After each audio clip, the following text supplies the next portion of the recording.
In this presentation, we will introduce the topic of internal controls. For more accounting information and accounting courses, visit our website at accountinginstruction.info. Internal controls being policies within an organization in order to achieve certain objectives, those objectives including the safeguarding of assets, having reliable accounting records, efficient operations, and company policy alignment. We'll get further into what each of these categories mean in detail. However, first we want to discuss the fact that internal controls will change from organization to organization and industry to industry. We'll have similar objectives between organization to organization, industry to industry.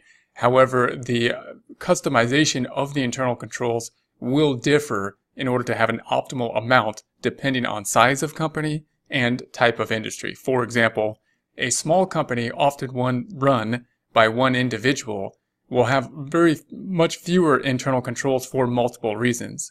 One, that individual can really monitor a lot more of the transactions for a small company and have direct contact with the transactions that are taking place. Whereas in a large company, there's going to be a lot more decentralization. We're going to have to delegate authority in order to record many different types of transactions. A small company also will not have the same level of organizational structure. They won't have the number of employees to be able to implement some of the different types of internal controls, often having to do with a separation of duties. So the owner often then will be a major component in running most of the processes in an internal control process. There are some internal controls that will be needed for both small companies and large companies. Some of the most common internal controls that we would want to make sure we have in place, even if we're a small company, are going to be things like signing the checks. We don't want the bookkeeper to be signing the checks and be authorizing transactions and recording them into the system. Also, reconciling the bank account are a couple things that we would for sure want a small business to take place in, and therefore reduce the likelihood of fraud. A large organization, of course, is going to have a lot of more decentralization. There's going to be a lot more things that are going to need to be delegated to other types of management. And in order to do that effectively, we're going to have to introduce internal controls. It's also we need to note that as a company gets larger, it starts to become more of an entity. People see it as more of an entity than an individual person, and they can therefore justify possibly fraud to themselves. They can rationalize different types of activities, whereas they might not be as easily rationalizable when we talk about a small organization. Therefore, a large organization needs to set it up in some policies to safeguard against having fraud or other type of objectives not being met with internal controls. So the goals of internal controls then will include safeguarding of assets. So clearly we want to make sure that we have policies in place. The most obvious being that we are going to lock up our assets, probably our cash, and restrict access to it to key individuals. So that's going to be a goal that we'll be putting in place specifically when we think about implementing internal controls. And when we do implement internal controls, we want to have a really definite knowledge of what the goal is we are going for with that specific internal control so that we can design it most effectively. So we want reliable accounting records. We're going to have to rely on these accounting records in order to see how we're doing, judge performance, and therefore the internal control should be set up in such a way that our accounting records are done properly. Then we want to have efficient operations.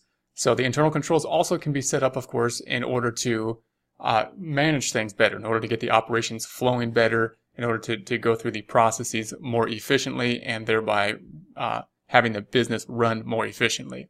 Note that internal controls in general, we might think of as actually slowing up a lot of different processes because they're going to be processes in order to safeguard assets and have reliable records. We might be jumping through some more hoops that we may not need if we were to take those out, and we can still get the job done. However, we would lose some of our safeguarding of assets and reliability. So the efficiency factor, we could have some controls in place in order to get more efficient.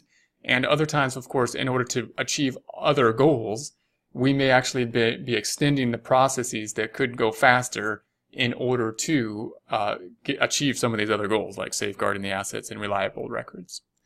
Then we have company policy alignment. We want to set up the internal controls in such a way that people are incentivized and supervised in enforcing company policies. So we want to make sure that the controls are in alignment and incentivizing those policies. Now we're going to discuss some internal control principles that will be put in place in order to achieve the internal control goals.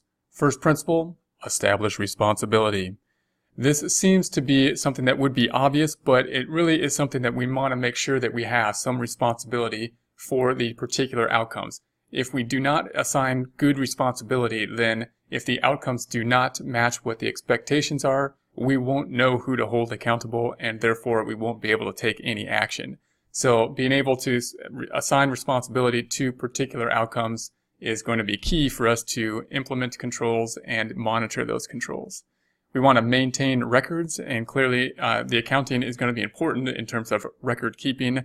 Record keeping is going to allow us to assess how we've been doing and how we can do better going forward. So we need something to analyze. That means we have to store the data with records. Separation of duties is probably the main internal control we want to think of. When we think of internal controls for a large organization, we are typically thinking of separation of duties. One big separation being the separation of custody of assets and recording of assets into the system. We don't want those two things.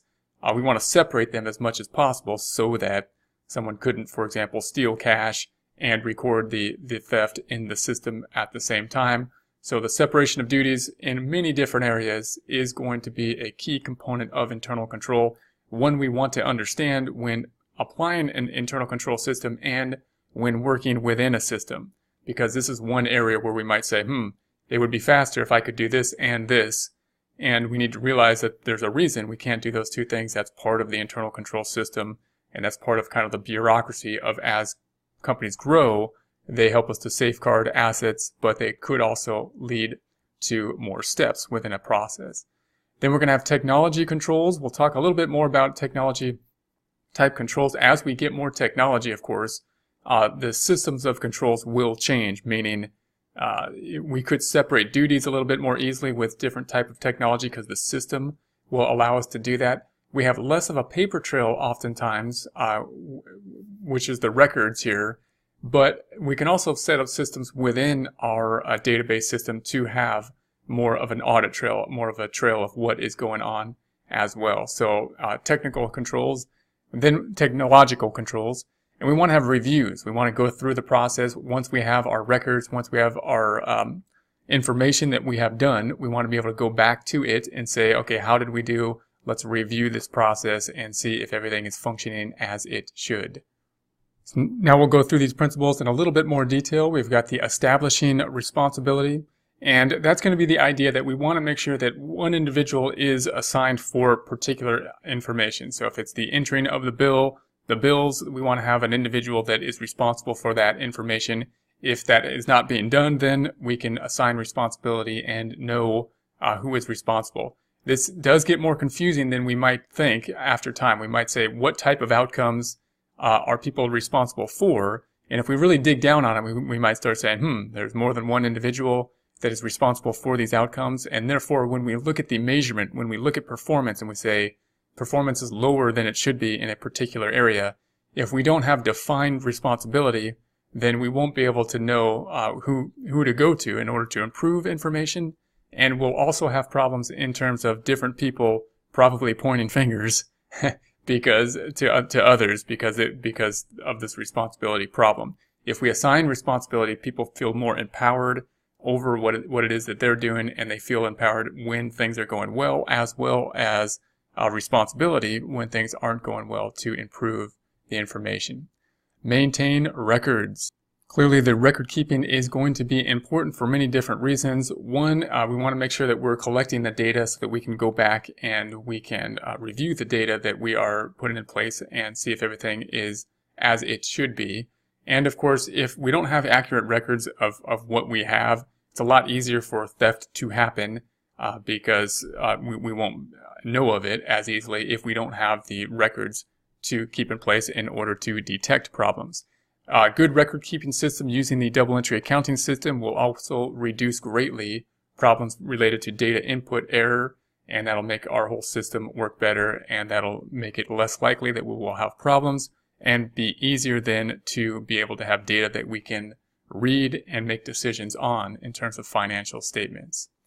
Separation of duties. This is going to be the idea of having different people in charge of certain operations, and the goal being that it will reduce the amount of one person's ability to commit fraud by being in control of two separate items. For example, we want to make sure that we have different people involved with cash handling and the recording of cash.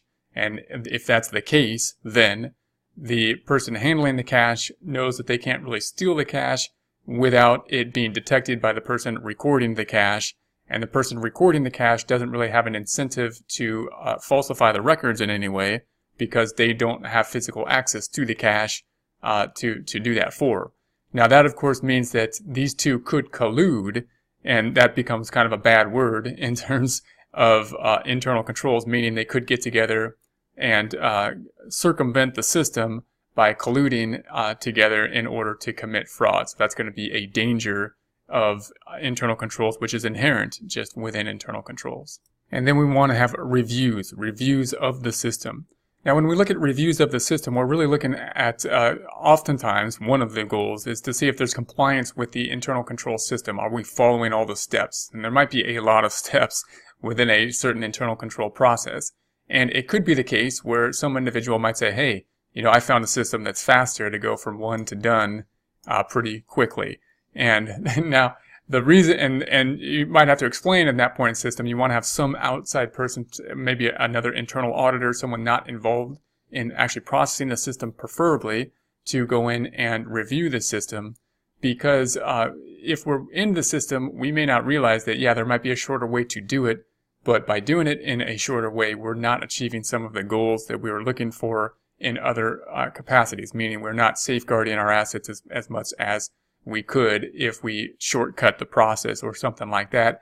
And therefore, because there's an incentive to circumvent the steps and have different steps and have shorter steps, if we don't enforce the internal controls, we got to review them and make sure that all the steps are being gone through so that we are having effective internal controls, not just in terms of what they are, the planning of them, but in the execution of the internal controls.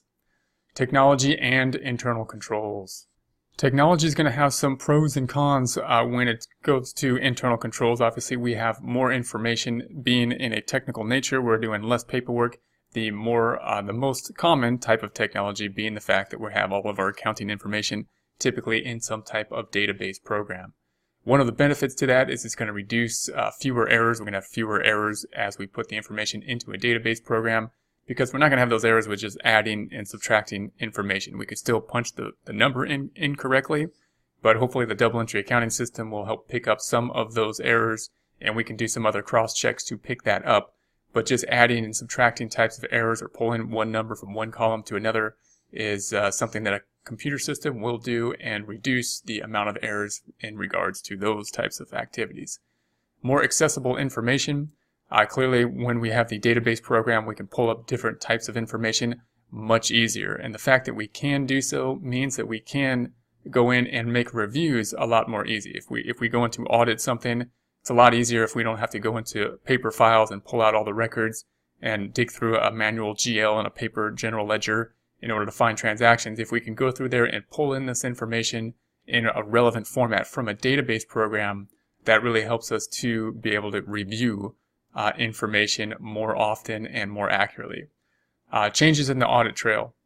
Now there could be pros and cons here. Obviously an automated system, the goal is to have it automate as much as possible. So if we're talking about a database program, we're going to have a lot of transactions that the database program will do for us, and therefore we won't have a person involved. That could in some ways reduce like the type of paper trail that we will have, whereas if we did it in a manual system, we would know who'd be responsible for the entering of that data, and we would know the forms that would be involved, and we can have a more standard paper trail. So that could be a problem. However, there's also types of ways that a computer-based system can account for that problem and create different types of trails of activities to help the audit trail. So there's differences there, there's pros and cons, but a good system is getting better at making that trail so we can see the activities happening. Separation of duties within software. The software can help us to separate duties because we can basically have access to different components within the software in order to separate duties. So that can be very helpful for an organization in order to assign responsibility and separate what one individual can do as opposed to another individual, which is one of our objectives in terms of internal controls. Also, e-commerce, of course, is something that's going to be a lot more relevant to a lot of different types of companies, and the technology involved is a big component in terms of why just e-commerce in and of itself is a type of industry that is picking up. Internal control fraud problems.